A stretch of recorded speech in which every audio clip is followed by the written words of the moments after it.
Okay, I got my short block together. I got rods and pistons in it, cabs in it, degree in it. I think I'm gonna advance it 2 degrees, hopefully get a little more off the restarts. It's been a while since I filmed this, so I don't remember what I talked about. But I definitely think I'm lacking there. I think I should be a little more. I'm also comparing myself to automatic cars with a converter, so that could be a big reason why. And maybe I'm just sleeping, but I just feel like it should come in a little earlier. And I'd like to turn it even less. Like when it's tacky and turning 6,700, I want to bring that down to like 6,200 on a, I'd say. I don't know. We'll see what the bearings look like after a while. Hopefully I get more than 2 races out of this set. But yeah, it's back together. I'm going to degree the cam. Heads, debating between 308s and the 597s up there. So that's also another cluster I'm dealing with. I got guides back in the 597s, but I need to get a reamer to ream them to size because I don't have a hone or anything. I was supposed to buy a hone. That deal fell through. And they're pretty expensive new, so I'm not going to buy a new one. But yeah, I'm just trying to piece equipment together and do all this stuff on my own. You know, I'm buying old, wore out stuff, so it kind of makes it a little bit of a mess, but that's where we're at. All right, so we're at 110 degrees. That's what our camshaft's installed at. I'm not gonna advance it any more than that. I wanted to, but that's with it put at straight up, and that's what I was running before, so I'm just gonna leave it. I never did it before, so I didn't know what it was at, but now we know, and that's where it's gonna stay. So that will conclude the video for today. Gonna try to get it buttoned backed up together for the rest of the week, or before the weekend, hopefully. Biggest thing, cylinder heads, but that's where we're at. Also, I bought this hone. This is a Sun P28. You can make it longer and stuff with different, if you add another set of shoes and another stone. But this was really tight and it was screwing up the threads, putting it on and pulling it off because it's so tight. So I just honed it a little bit. I think they're like 158, I think. I can't remember off the top of my head, but it's like 1.5 inches. And this is like 1.4 to 1.6. So perfect size for that. I just took a little bit out. Tried to use this. It's kind of hard because this is like kind of fragile. So you don't want to put any of the weight of the balancer on that. So yeah, that's honed a little bit. All right, so I wanted to show this cam plate since I had to modify this for the oiling mods. I don't know if I put it in that video, but I had to cut this out so that would fit in there. And then I made it so it kind of, as you can see, it's touching right there. And I did that on purpose because I wanted to kind of lock it in there. Obviously a pipe plug, you know, that's taper thread, so the more it goes in, the tighter it gets. But I wanted to do this just as precautionary. And then this, I don't normally run one of these, but my fuel pump eccentric, it's looking like it's wearing quite a bit. So this, when the oil's on the chain, it catches it and like kind of flings it towards this to put more oil on the fuel pump eccentric. So I'm gonna try that and see how that looks when I take it apart the next time. And I'm just chasing all these threads in here. So these two have a lot of pressure on them because that's what holds my water, or my power steering pump.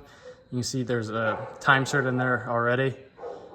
But yeah, I'm just chasing all these. And I'm running my cam straight up. That's 110 degrees when I run it straight up.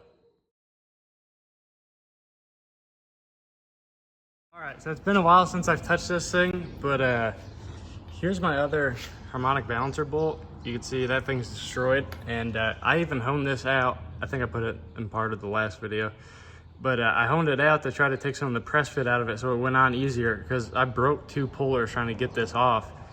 And I've had this on and off a couple times, and it's crazy tight. I think it's like 8 thou press fit, which if you look at like fluid dampener, they recommend that. But I wanted to take some out, just make things a little easier for me if I gotta take it back off and stuff and put it on. And even with that, I took 2 thous out, so I had 6,000 press, and it still destroyed my bolt. So I got a new tap, ran the tap through it, that all cleaned up, and then I got this super long bolt, same thread pitch, obviously. I think it's like a 10-inch bolt or something. And then I got this hydraulic ram that has a hole through it, and then it's hooked up to like just a cheap porta power. And I had to get this adapter fitting to go from this to that, but it works great. I'm pressing it on instead of, because then you have your full thread pitch engaged to do this, for strength wise when you're pushing it on. So you can put that long bolt in there, tighten it all the way down, and then you press it on with that. And you just go a little bit, unscrew it. And then I was checking my pulley alignment because before it was off because I got it as tight as I could on there by hand and stuff. But I mean, now it's right on the money. It's flat and flat. So that's a lot better than what it was. So hopefully this will help with my overheating because my belt was slipping on there. So now they're perfectly aligned. So that should help a ton with that. And just hopefully that helps cure some things. It makes you feel better knowing everything's right. The crank did clean up pretty good. There's one part that's like missing a whole set of threads, like maybe a 1/16 of an inch, so not a big deal. Ideally with this balancer, you'd want a longer bolt than the factory one. It needs to be longer. This has a really big shoulder in between the front of the crank on the snout and the front of the balancer. So you'd probably want like another inch longer bolt than the factory, but I didn't have that. And I mean, the press fit's what holds it on there anyways. So I think I'll be fine. And plus you don't want to be like, as far as this setup versus like hammer it on, I mean, you're just bouncing it off the soft babbitt on the thrust bearing. So you don't really want to do that either. So I figured this would be the best way to do it. It's a little pricey for that cylinder. I think it's like 160 bucks or something. I mean, you can get cheap. Most people have a Porta Power already, but I paid like $120 for a whole kit with all the rams and stuff. But yeah, that's a good thing to have if you have circle track car. Stuff gets beat up, sometimes you gotta press it out. But yeah, that's where I'm at with this. Still working on the heads. I got everything ordered for my Magnum heads to start finishing up those so I can get my Magnum short block done. So yeah, pretty soon I'll have good Magnum heads and I'll have a good LA block that I can't use on a Magnum because the oiling mods I did. So kind of all over the place, but my 587s have guides in them. I'm waiting on a pilot for that. And then my 308s have new guides in them. They're both knocked down to 11/32. I should probably show them instead of just talking, but I got to cut this seat out. For some reason, like I watch videos on how to do it, so I'm not an expert machinist. I'm figuring this stuff out, and you're just watching me fail. But I've seen people like weld on the seats and they come out. I guess these don't have a seat. It's just cut into it. But these are 308s, so these are a later head, so I figured they would have seats, but I guess not. So, I mean, I didn't screw them up. I'm pretty sure I can cut the depth of the seat and plop it in there. Be good to go. But I got to get a seat cutter for that. But the guides are in there.